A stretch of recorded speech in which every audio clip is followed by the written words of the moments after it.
who was... And the film took its time to establish this over and over in Batman's nightmare scenes, in the opening scenes of the movie, and then recapped it again in the moment when Batman was about to kill Superman. And believe me, he would still have killed Superman if Lois Lane, who had flown across there with a helicopter, landed in the place and you saw her right inside the building. She didn't just come out of nowhere. No, absolutely not. We saw when she landed. We saw the helicopter lift off. We saw her come to the side. And Lois Lane overheard Batman yelling at Superman, "Who is Martha?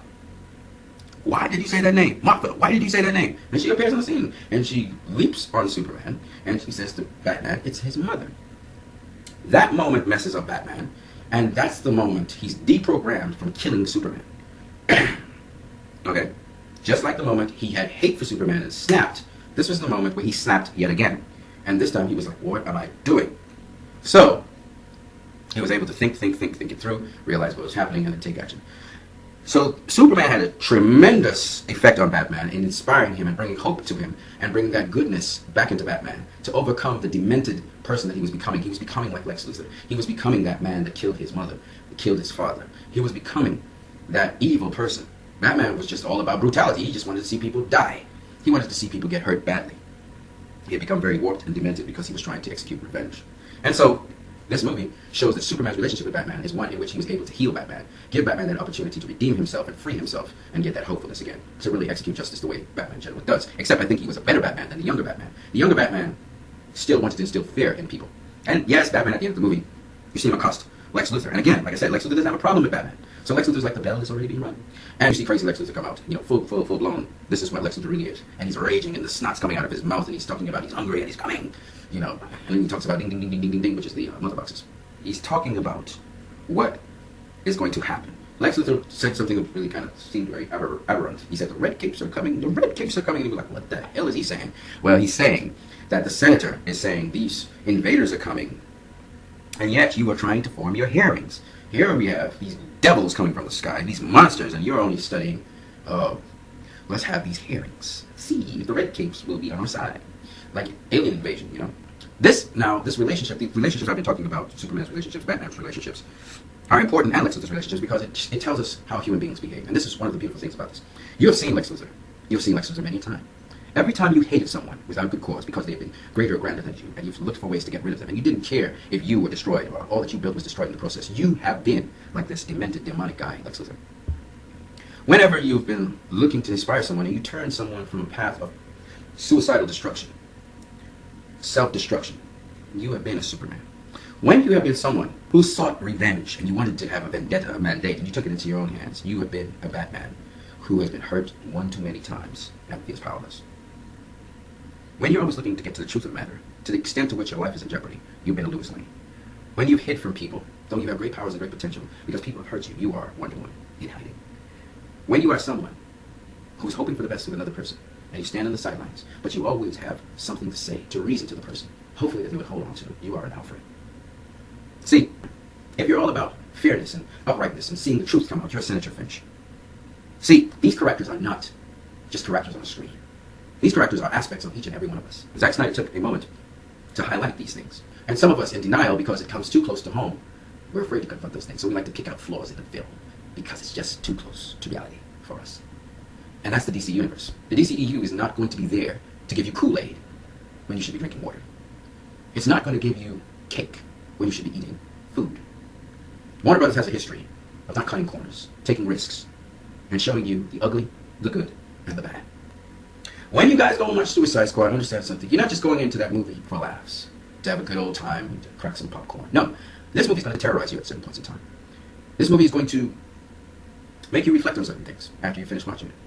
See, Batman v Superman says don't judge people based on all of the advantages they seem to have. If you were to have a day in their shoes, you realize how difficult it really is. Judge people for who they really are. Get to know them. The world judged Superman, and you guys judge Superman, saying he's a murderer, and he's a killer, and he's killed people in this film. You judged him erroneously. Superman didn't kill anyone except for the people who were going to kill everyone. He killed General Zod, whose intention was to kill all mankind. He was going to do it one way or the other. Even if he had Kryptonians with him, he was going to destroy all mankind with the world engine by terraforming.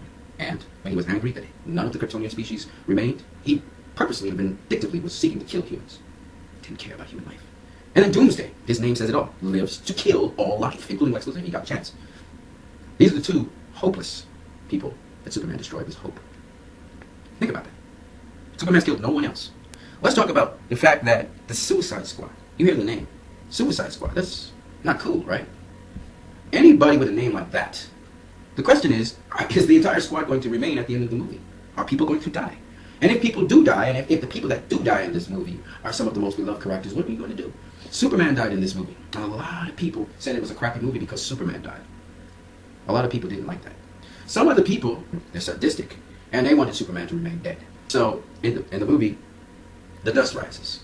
Now, apparently people think, people try to detach themselves from characters and say this is what the creators... First of all, the nerve of some people to suddenly become reviewers and suddenly they have opinions about a film and what it should have done and what it shouldn't have done, instead of watching the movie. I find that so hypocritical. Like, everybody all of a sudden became a director. Everybody all of a sudden became a producer. You know what I mean? This is where the movie should have gone. Please, spare us. This is what happened. Life is not like that. Life doesn't end in a way that you want it to end. You have no control over it. That's why people have to come to grips with people who die, who are close to them. I mean it like this. This movie went the way it went. You might not like it, but that's the reality of the film. And you don't get the opportunity to paint another reality. So if the dust starts to rise over Kal-El's or Clark Kent's coffin, it only indicates that there's a hope that he's alive. We don't even know if he's alive or if he will die. We don't know what will happen. Everyone thinks that Superman's coming back and he's coming back good. We don't know if Superman will come back. We don't know if Superman will be cloned. We don't know what will happen. But all the speculation in the world is, oh, they shouldn't have done that. I listen to people talk, and they don't think before they talk. They just talk. So that when the follow-up film comes, and what is revealed down that road is revealed, how do these people look? Don't they look stupid because they didn't understand what was going on? I thought it was classy that the dust started to rise, hinting that Superman has some life in him. Does he remain alive? We don't know. Does he die after that? And it's a down again? And we're going up and down with these cliffhangers because you go this way, then you go that way. The plot keeps on changing and changing and changing. Who knows? But what we do know is this. That the world was impacted by that. And the relationship that Superman had with the world, which is another relationship, which is a love-hate one, became one of love and reverence. But you know what's funny about that? That's exactly how life is. Do you remember when Heath Ledger was playing the Joker and everyone was down at Heath Ledger's throat and the guy died of depression? Now everybody hails Heath Ledger as the best Joker in the world. Isn't that hypocritical? Why is it we can't value people while they're alive? Leave your comments in the comment section below about the relationships between the different characters and the relationships that you saw in this film. And if you want to introduce new relationships between minor characters and major ones, or minor ones and minor ones, feel free to do so. I hope you guys enjoyed this. You guys are great.